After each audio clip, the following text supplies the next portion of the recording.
Hey, I'm Phil with Morris Writers, and I am going to show you how I take the drawing that's on the left and turn it to the one in the right in about 30 minutes. But yeah, I took pictures along the way so you didn't have to sit through watching me do all the drawing and the sketchbook being turned upside down and all that. So this is going to be a Pixie for an upcoming novel. And before we get into that, I wanted to roll back to 1992, thereabouts, and this pixie or fairy, the character's name was Krista, and it was in the show Fern Gully. And, that was kind of a really cool movie that I liked at the time. Disney didn't have anything like that besides Tinkerbell. Um, and I've drawn some pictures of Tinkerbell too, but this character was really interesting. I liked the big expressive eyes, and this was kind of a almost an anime style. And I've drawn other pixies back then, but in 1994, Magic the Gathering had a card come out called the Pixie Queen, and this artwork is by Quentin Hoover. When I saw this artwork, this really made me think that is what a pixie looks like. Granted, I kind of didn't like the glowing green eyes, but I'd rather her have regular eyes. This isn't a very good card, but it's a credible image on the card. I really love that. So I've been drawing pixies along with many, many other things throughout the years. And this one was one that I did probably about 5 years ago. And this one was, digitally painted, and I did it with a graphics tablet and all that, kind of flat colored sort of thing. And, maybe a few years ago, 2 years ago, I did another Pixie where I was trying to do like the Pixie Queen Empress or whatever. Now, I really liked what I did here with this, and I wasn't going to use exactly this pixie for the upcoming book because this was lacking a few things and it had too much of other things. This was, almost too mature for the pixie that I wanted to go with, but I like the hair up in the bun, the fact that she's got flowers, will be flowers and things that's part of her body, and the things on her ankles was really really cool, and so I wanted to do something similar to this. So what I'm going to do is I'm going to show you my pixie. An incredible picture, isn't it? Oh yeah, yeah. I'm starting the drawing. So I start the drawing with a circle and a couple of lines. Okay, it's just I'm looking for a pose. I'm trying to figure out, okay, what do I see things being? A lot of times I get these lines a lot lighter than this. And, when you're writing, you kind of do the same thing. You don't start with a finished project, a product. You've got kind of an idea, a little thin strand of a story or something like that. But you need some place to begin. So what I'm doing here is the first thing that I do whenever I draw is I generally start with the head and the eyes. Sometimes it's the eyes first, sometimes it's the head, just depends on the orientation. And then I'll throw in some hair and stuff like that. I'll start throwing in a few extra lines for where I want the body and pose to be. And as you can see, as I go along, I start putting in where I'm going to put the clothing. Sometimes I draw the character out without any clothing, not very detailed. I mean, we're just putting, cylinders and blocks to make sure that, okay, legs here and arms here. You know, I'm not trying to do something bizarre like putting an arm through, part of the body or something like that. And then, as you can see, as I go along, I add more lines. Start putting flour on there. give more idea of where the clothing's going to be. One arm's being hidden behind the skirt here. That's not a big deal. The hair's kind of wild and all over the place, and I'm just starting to flesh everything out. Okay, and that's similar to doing your first draft. You often discover what your story is and what the characters are while you're throwing together, while you're writing. And, if you're one of those pantsers that just kind of wants to write some things, that's kind of like your first outline. It's just a very detailed outline. Sometimes this is the point at which you're going through and you're developing the outline for your story. I'm very much a outlining sort of person. So in here, I start adding more details. Clothing starts becoming more elaborate. You know, with the other Pixie that I did, I had this sheer sort of almost fabric-like stuff. And I was thinking of that kind of like spider silk or something like that. In this case, I was out picking some basil out of my garden, and I like the little basil leaves. So I wanted to kind of get those basil leaves in here. So I start adding those in. And as you can see, each stage builds on the last stage.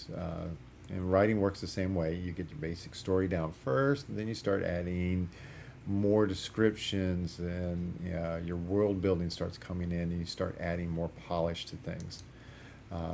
As we get going, you can see where I'm starting to add where some of the shading is going to be, where areas are going to be darker or lighter, to give more of a 3D effect, where it's darker around the torso and the legs and things to that effect.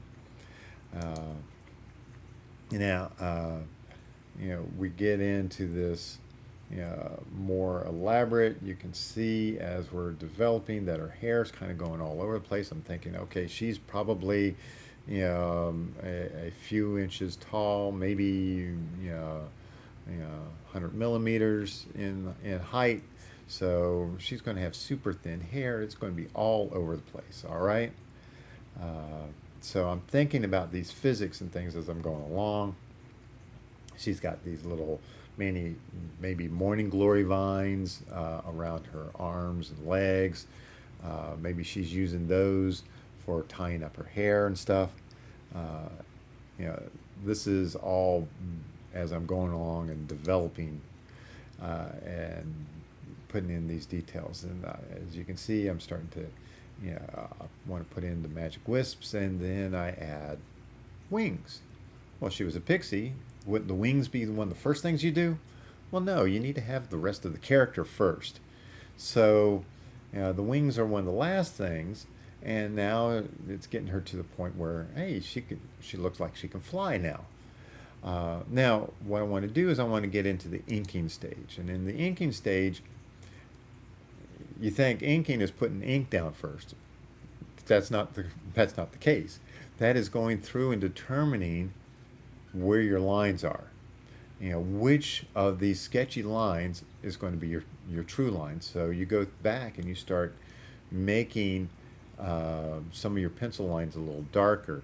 You erase more things. You change more things. And as we go along, we get a little more shading in there.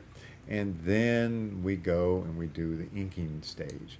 And with the inking stage, you start closest to the character, to the viewer, and you work your way back. So that way, you draw the stuff that's in front. You've taken out all that rough pencil draft. You keep all the lines that work. You remove the ones that don't. And that's kind of like a revision inside of writing. You're not creating a different story. You're making your original idea clearer and more precise. All right. So we have this beautiful inked image. And you think, all right, that's done. Well, no, it's not. Because you got to add color. All right. Now, color, I don't always add color to all my drawings because in some cases I want them to be black and white. But in this case, it makes sense to have color because I want this character to be iridescent. That's why we've got the purples and the blues and the greens in there. And you've got that little bit of magic. And you can see how her hair is just going all over the place. And she's really cute and all that. And color adds the mood and more personality. And in writing, this is the polishing stage. And this image looks really good, but I want to polish it even more. So I do this. I add more blending and stuff like that. And this is where I'm picking better word choices when I'm writing, stronger descriptions, making sure that voice is right and all those little details that brings the story to life. So we're going through and we're making all of these changes to create a very well-rounded dimensional story and a dimensional image as well. Now, as you can see here, I've got the image on the left is the one that I created today, actually. And the one on the right is one that I created a little while back. And how they're very similar, but they have a very different vibe to them. And that was going to be very important for this story because the creatures that I have in here are more fun creatures than more realistic. And so this is what I've been working on. I've also been working on the story. You have to work on both at the same time when you're doing images for the story. I kind of have to discover the creature or the person almost at the same time as I'm drawing them. And that's something that I know is probably a lot different than most authors. It's a lot different than most artists, too. I'm a very visual person, so I really like coming up with a visual design for the character. And as I'm doing that, I'm thinking about how do they talk? How do they move? What is some of their quirks and things like that? And, I've got that for a lot of my human characters, but I need that for the creatures as well. So tell me what you think about the Pixies. Which one do you like better? Do you like the one on the left, the one on the right? They serve very different purposes. They're for very different genres, believe it or not. So that's what I got for you today. I wanted you to see how I go through and I develop an image from a few basic lines and a circle to this final image, and you could see the progress along the way. And the same thing happens when you're writing the story, when you're doing almost anything creatively. So I've been Phil with Morris Writers. Thanks for watching. Please do the things, the likes, subscribes, and all that. And I'll talk to you later. Bye.